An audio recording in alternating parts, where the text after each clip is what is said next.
आज हम लोग अब अपने आगे के पार्ट को कंटिन्यू करेंगे। ठीक है, जब देखेंगे आज से हम लोग monohybrid cross. A monohybrid cross is the cross between two organisms with the different variation at one contrasting character।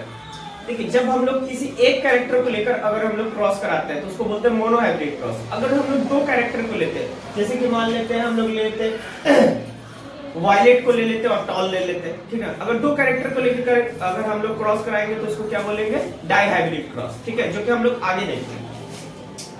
देखिए ये क्या होगा? वो कैपिटल आर स्मॉल आर, ठीक है।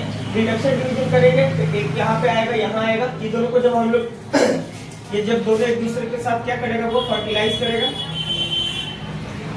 ठीक है। तो बनेगा वो कैपिटल आर स्मॉल आर। इसको क्या बोलेंगे? हेटेरोवायलेट, ठीक है। इसी को हम लोग हाइब्रिड बोलते हैं, ऑफ स्प्रिंग बोलते हैं, या फिर एक और वर्ड से नाम जानते हैं बाबू, प्रोजेनी,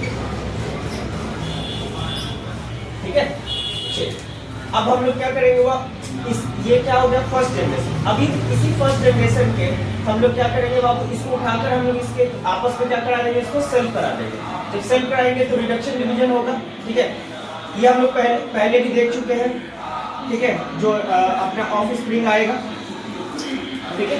चलिए इसको फिर हम लोग चेकर बोर्ड पे रख के देखेंगे। Capital R small R, capital R small R और स्मॉल आर, ठीक है। हम लोग पिछले वीडियोस में डिस्कस कर चुके हैं, जेनोटाइप को डिस्कस कर चुके हैं, फेनोटाइप को डिस्कस कर चुके हैं, ठीक है। तो फेनोटाइप देख लेते हैं बाबू। Capital R small R. अब ये तीनों मिलकर क्या बनाएगा? वो वायलेट कलर ही देगा, ठीक है। चलिए स्मॉल आर क्या देगा? वो व्हाइट कलर देगा, ठीक है। तो गिन लीजिए कितना है बाबू? 1 2 3। तो इसका रेशियो कितना? वायलेट का रेशियो कितना आ जाएगा? वो 3 और व्हाइट का रेशियो कितना आ जाएगा? वो 1। इसलिए फेनोटाइपिक रेशियो का अगर मोनोहाइब्रिड क्रॉस में बात करें हम लोग तो F2 जनरेशन में रेशियो क्या होता है? वो 3:1। अगर हम लोग जीनोटाइप की बात करें तो कैपिटल आर वाला एक ही है, ठीक है। कैपिटल आर स्मॉल आर वाला 2 है, ठीक है। और स्मॉल आर वाला कितना है बाबू? 1 है। तो इसका रेशियो कितना हो जाएगा? 1:2:1। हम लोग इसको परसेंटेज में भी चेंज करके देख लेते हैं। अगर फेनोटाइपिक रेशियो की बात करें हुआ तो बात करते हैं वो किस चीज का? वायलेट है कितना बाबू? 3। टोटल कितना है? 4, ठीक है। आप इसको जैसे हम लोग 100 से इंटू करेंगे, ये किस में चेंज हो जाएगा? परसेंटेज में चेंज हो जाएगा। जब हम लोग इससे इसको डिवाइड करेंगे हम लोग तो कितना हो जाएगा? 25 3 जा 75% क्या आएगा? वायलेट। अगर हम लोग व्हाइट की बात करें तो ये कितना हो जाएगा बाबू? है कितना? 1। टोटल कितना है? 4 into 100, 25 टाइम्स ये कितना हो जाएगा? 25%। अगर हम लोग फेनोटाइपिक रेशियो को अगर परसेंटेज में देखें तो 75% क्या आएगा? वो वायलेट, ठीक है। और व्हाइट कितना आएगा? 25%। अगर हम लोग इसके जीनोटाइपिक को भी अगर डिफाइन परसेंटेज में चेंज करके देख लेते हैं, जीनोटाइप, ठीक है। तो देख लेते हैं बाबू, कैपिटल आर ये है कितना? 1। टोटल कितना है बाबू? 1 2 और ये कितना हो जाएगा? वो 4 into 100 ये कितना हो जाएगा? वो 25। यानी ये कितना है बाबू? 25%। कैपिटल आर और स्मॉल आर की बात कर लेते हैं। ये है कितना बाबू? टोटल कितना है? 2। और इसके बाद क्या हो जाएगा? 4 into 100। अगर हम लोग इसको काटेंगे हम लोग तो कितना हो जाएगा? वो 50%, ठीक है। स्मॉल आर कितना है बाबू? 1 और टोटल पार्ट कितना है इसका? 4 into 100। अगर इसको काटेंगे तो कितना हो जाएगा? वो 25।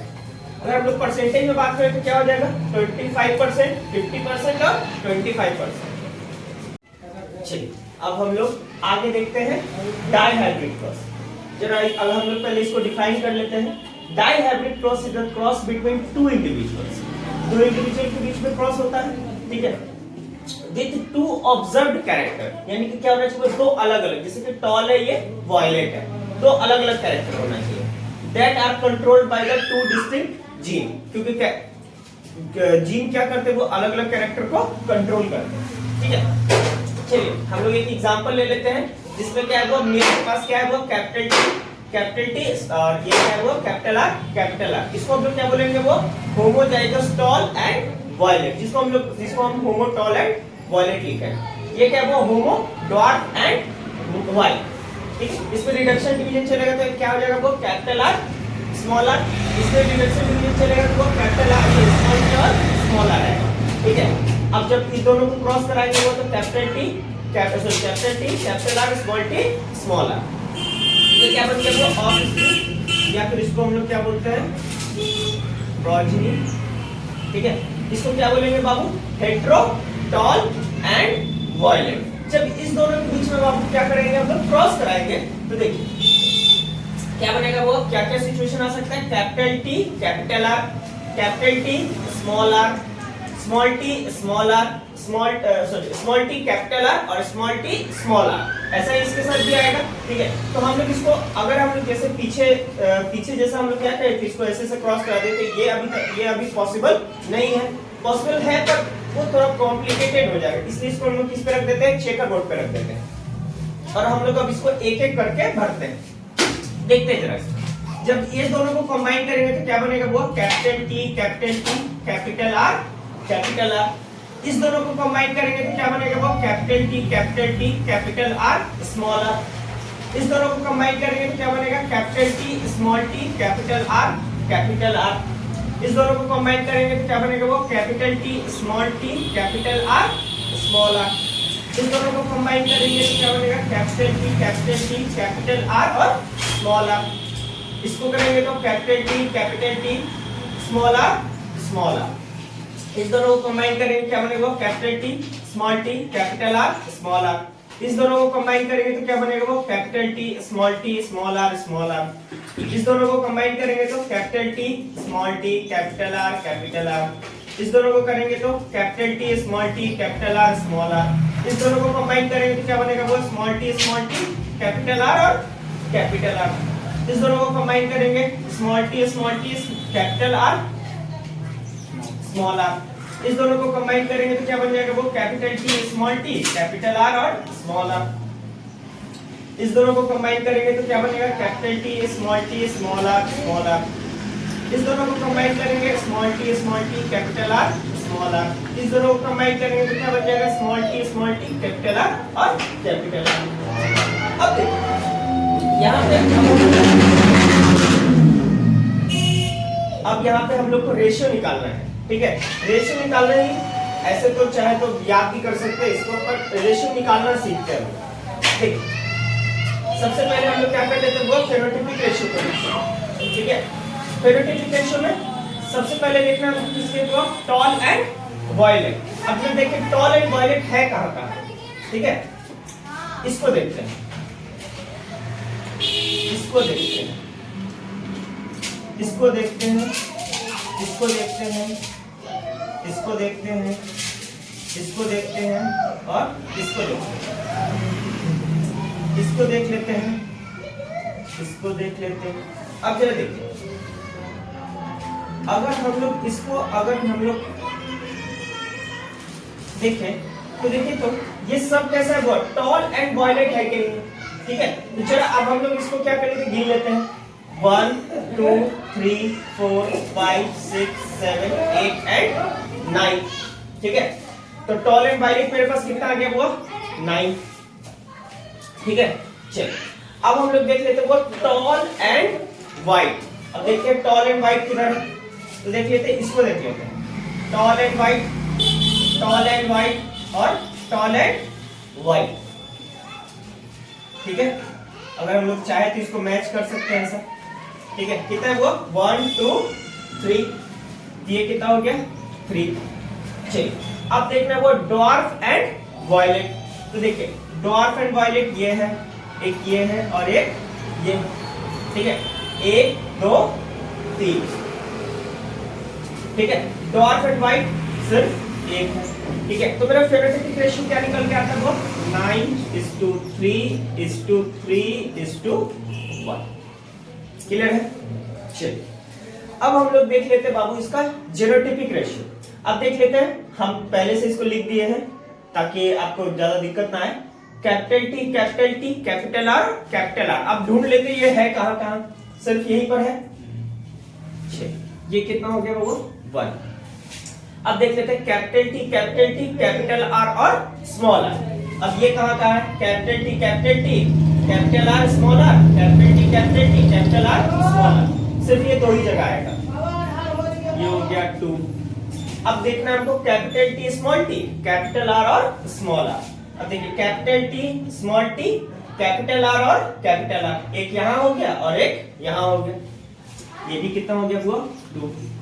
अब देखा वो capital T small T capital R और small R, capital T small T capital R small R. अब बस इसी लाइन में देखते चलिए 1 2 3 एंड 4, ठीक है। अब देखते हैं capital T small T capital sorry small R और स्मॉल आर। अब ये कहां पे है, कैपिटल टी स्मॉल आर, एक ये हो गया एक ये हो गया, ये कितना हो गया वो 2। अब हम लोग देखते हैं small T capital R small R. अब ये कहां पे मिलेगा, एक यहां पर है, ठीक है, और एक यहां पर है, ये कितना हो गया वो 2। अब देख रहे हैं स्मॉल टी स्मॉल आर सिर्फ कहां मिलेगा सर, यहां पर एक, ठीक है। अब देखते हैं स्मॉल टी कैपिटल आर और कैपिटल आर, ये कहां मिलेगा, किधर है भाई, हाँ स्मॉल टी कैपिटल आर और कैपिटल आर, ये भी सिर्फ कितना है बाबू 1 है। अब देख लेते हैं कैपिटल टी स्मॉल आर, ये भी यहाँ पे है सिर्फ एक, ठीक है। देखिए ये चीज हम लोग को ये रेशियो अगर इस तरीके से लिखा जाए तो याद करने में थोड़ा प्रॉब्लम होता है, ठीक है। तो इसको थोड़ा कन्विंसिंग बनाने के लिए हम लोग इसको क्या कर लेते हो 1:2:1:2:4:2:1 ये कितना है बाबू, ये 11 का स्क्वायर है, ठीक है। अच्छा ये 242 तो किसी का स्क्वायर है नहीं, ये भी कैसा हो गया वो 11 का स्क्वायर है ना। 1:2:1 2:4:2 1:2:1, ठीक है। ये याद करने में थोड़ा कन्विंसिंग है इसीलिए, ठीक है। क्लियर है यहाँ तक, कोई दिक्कत नहीं। चलिए अभी तक हम लोग जितना बात को अब तक हम लोग पढ़े हैं वो सब जिनके द्वारा दिया गया है, ठीक है। अब उनके हिस्ट्री को जान लेते हैं, ठीक है। इनको बोलते हैं बाबा मेंडल, ठीक है। जैसा कि हम शुरू में ही बोले थे the father of genetics is Gregor Johan Mendel. इनका फुल नेम क्या था वो ग्रेगर जोहान मेंडल। ये एक्चुअली में क्या थे, मॉन्क थे। मॉन्क मतलब बोले तो पादरी, ठीक है, ठीक है। ये मॉन्क की तरह क्या कर रहे थे, एक चर्च में काम कर रहे थे, ठीक है। कहाँ, बरून के चर्च में, ठीक है। इनका सरनेम भी था जो ग्रेगर जो दिया गया था मॉन्टेस्क्यू इनको दिया गया था, जबकि इनका नाम जोहान मेंडल ही है पूरा, ठीक है। इनको ग्रेगर नाम पड़ा था चर्च में, ठीक है। ये कब बॉर्न किए थे वो 22 जुलाई 1822। अब इस डेट को थोड़ा मार्क कर लीजिएगा, पूछता है कभी कभी एग्जाम में, ठीक है। इनके फादर का क्या नाम था वो एंटोन मेंडल, ठीक है। मेंडल क्या किए थे अपने लाइफ टाइम में, किस किस चीज का स्टडी किए थे, तो नेचुरल साइंस का, मैथ्स का और फिजिक्स का in the university of vena, ठीक है। ये इनके एक्सपेरिमेंट, जिस एक्सपेरिमेंट को भी हम लोग पढ़ रहे थे वो एक्सपेरिमेंट का ड्यूरेशन क्या था 1856 टू 64, ठीक है। और ये अपना एक्सपेरिमेंट किस पर परफॉर्म किए थे, पी प्लांट पर, जिसका साइंटिफिक नेम क्या होता है वो पाइसम सटाइवम, ठीक है। हम लोग अभी आगे डिस्कस करेंगे कि आखिर उन्होंने पी प्लांट को ही क्यों चुना, कोई और चीज को क्यों नहीं चुना, ठीक है। ये भी क्वेश्चन होता है, ठीक है। 1865 में ये अपने वर्क को क्या करते हैं वो कंप्लीट करते हैं, ठीक है। ही finished his work and announced his result, ठीक है। His work was studied at the 2 meeting of the natural science society, ठीक है। अब जरा देखिए ये होता क्या है नेचुरल साइंस सोसाइटी। हर एक देश में एक अपना उसका क्या होता है वो नेचुरल साइंस सोसाइटी होता है। जैसे कि मान लेते हैं कि हम आगे चल के हम कोई एक्सपेरिमेंट करते हैं, ठीक है, तो उसको कैसे स्टडी, हम अपने पूरे एक्सपेरिमेंट को सबसे पहले एक थीसिस में बदलेंगे, ठीक है। अपने थीसिस को कहा क्या हमारे इंडिया में जो नेचुरल साइंस सोसाइटी होगा उसको क्या करेंगे, पहले हम अपने थीसिस को भेजेंगे, वहां पे थीसिस को पढ़ा जाएगा। अब जितना बड़ा थीसिस होगा मेरा उसके हिसाब से वो टाइम लेगा, ठीक है। फिर मेरे स्टडी को क्या किया जाएगा, वेरीफाई किया जाएगा, ठीक है। तब जाके वो कोई लॉ में बदल पाएगा, ठीक है। तो इनके भी क्या बोलते हैं वर्क को नेचुरल साइंस सोसाइटी क्या करती है वो स्टडी करती है। फिर 1866 में मेंडल क्या करते हैं, अपने वर्क को क्या करते हैं पब्लिश करते हैं, ठीक है। फिर 1884 में क्या हो जाता है, मेंडल का डेथ हो जाता है। ठीक है, और 1901 में रिपब्लिकेशन ऑफ मेंडेलियन वर्क होता है। ठीक है, ये ऐसे एक अभागे साइंटिस्ट है जो अपने लाइफ टाइम में अपने वर्क का क्रेडिट नहीं ले पाए थे। ठीक है, हम लोग आगे देखेंगे इनका कि दुख भरा कहानी थोड़ा और आगे। ठीक है, एक क्वेश्चन पूछा जाता है कि what was the cause of non recognisation of Mendelian work up to 34 year after the publication of his work. यानी कि मतलब जब तक ये क्या कि अपना काम पब्लिश किए तो भी इनको रिकॉग्नाइजेशन नहीं मिला एट टिल 34 इयर्स। ठीक है, तो सबसे पहला कारण इनका रहा कि जिस जर्नल में ये अपने पब्लिकेशन को क्या किए थे, पब्लिश किए थे, वो कैसा था, ऑब्सक्योर। ऑब्सक्योर बोले तो थोड़ा सा गुमनाम, जैसा चर्चित नहीं होना। ठीक है, ठीक है, और उनका आइडिया भी कैसा था, उस टाइम से कैसा था, बहुत आगे था। जैसे कि अगर अभी हम लोग बात करें कि हम लोग अभी प्लूटो पे जाके घर बसा लेंगे। ठीक है, यानी कि ये अभी के हिसाब से कैसा है, बहुत आगे का काम है। जैसे कि आप लोग बहुत सारा जैसे आयरन मैन को देखे हो। ठीक है, आयरन मैन एक छोटा आर्क रिएक्टर, जबकि आर्क रिएक्टर का साइज कैसा होता है, बहुत बड़ा होता है। ठीक है, अब वो क्या है, अगर वो कोई कहे इस समय कि हम आर्क रिएक्टर को हमने उतना ही छोटा जितना आयरन मैन में लगा होता है वो अगर भी बना ले तो क्या होगा, हम अपने समय से बहुत आगे सोच रहे हैं। ठीक है, तो उस समय के हिसाब से ये क्या था, बहुत आगे सोच रहे थे। ठीक है, और इनका जो स्टैटिकल कैलकुलेशन था वो बायोलॉजिस्ट के समझ में आया नहीं। ठीक है, जितना भी अभी हम लोग जो कैलकुलेशन देख रहे थे प्री डाई हाइब्रिड क्रॉस, जबकि मेंडल साहब इसके और आगे भी किए थे कहानी। ठीक है, तो एक बायोलॉजी वाले आदमी को अगर स्टैटिकल कैलकुलेशन दे दिया जाए तो वो तो सीधा नेग्लेक्ट कर देगा कि भाई ठीक है भाई ये काम सही नहीं है। दूसरी और आगे एट व्हाट टाइम मोस्ट, जिस टाइम में ये अपना पब्लिकेशन को पब्लिश किए थे, ज्यादातर बायोलॉजिस्ट क्या कहते थे, वो डार्विन कंक्लूजन को क्या कर रहे थे, समझने में लगे थे। पूरी दुनिया डार्विन के ही कैलकुलेशन को समझने में लगी हुई थी। ठीक है, अब ऐसा बात हो कि अगर कोई मान लेते कोई फेमस टीचर अगर कोई लेक्चर दे रहा हो और कोई एक कॉमन आदमी आकर किसी और बात को बताए तो लोग उसका बात सुनेंगे नहीं। ठीक है, ठीक है, या ऐसा समझ लीजिए कि कोई एक फेमस मूवी चल रही हो। ठीक है, उसके साथ उसके बगल वाले थिएटर में कोई मतलब कैसा छोटे मोटे एक्टर का मूवी लगा हो, पूरा का पूरा पब्लिक क्या करेगा, फेमस एक्टर को देखना पसंद करेगा। ठीक है, बस वैसा ही बात था। डार्विन उस समय के बहुत बड़े हीरो थे। ठीक है, पूरी दुनिया इन्हीं के बुक को पढ़ने में लगी थी और थ्योरी को समझने में लगी हुई थी, जिसको भी हम लोग देखेंगे इसके बाद। ठीक है, Mendel was not true biologist. अब देखिए बायोलॉजिस्ट लोग सोचे कि अरे यार हम लोग इतना दिन काम करके भी, ठीक है, हम लोग जिस चीज को जिस चीज को हम लोग नहीं खोज पाई, ये कुछ और ही बात बोल रहा है। ठीक है, मतलब ऐसा समझिए कि थोड़ा सा राइवलरी रहा होगा। ठीक है, कि ना ही ये साइंटिस्ट है ना ही ये बायोलॉजिस्ट है, फिर भी इतना बड़ा बात कैसे कह रहा है ये। ठीक है, और मेंडल साहब अपने जिंदगी में ऐसा कुछ किए नहीं थे ताकि क्या करें, लोग उनको क्या कर सके, रिकॉग्नाइज कर सके। ठीक है, तो ये कुछ कारण है जिसके कारण मेंडल को क्या किया गया, रिकॉग्नाइज नहीं किया गया। चलिए अब हम लोग देखते हैं कि आखिर मेंडल साहब पी प्लांट को ही क्यों चुने। ठीक है, सबसे पहले देखिए पी प्लांट का लाइफ साइकिल होता है 3 to एटलीस्ट मेरे हिसाब से 2 से 3 मंथ्स। ठीक है, 2 से 3 मंथ्स के बाद क्या आ जाता है, वो नेक्स्ट जनरेशन आ जाता है। ठीक है, तो हम लोग जितना ज्यादा जनरेशन को मेंडल साहब पढ़ते उतना ही क्या होता है, एग्जैक्ट कैलकुलेशन दे पाते वो। ठीक है, सपोज दैट ये पी प्लांट के जगह किसी डॉग पे एक्सपेरिमेंट कर दिए होते हैं। ठीक है, तो डॉग का life cycle at least 7 to 10 years, at least 7 to 10 years.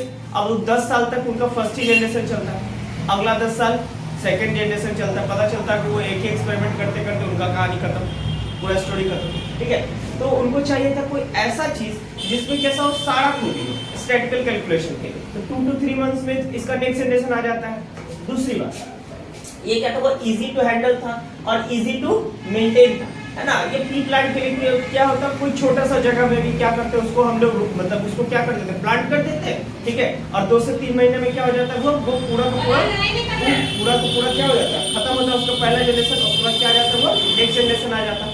ठीक है, पी प्लांट कैसा होता है, वो बाइसेक्सुअल होता है, यानी कि इसमें मेल और फीमेल दोनों होते हैं। ठीक है, pea plant has a large number of character with the distinct variation।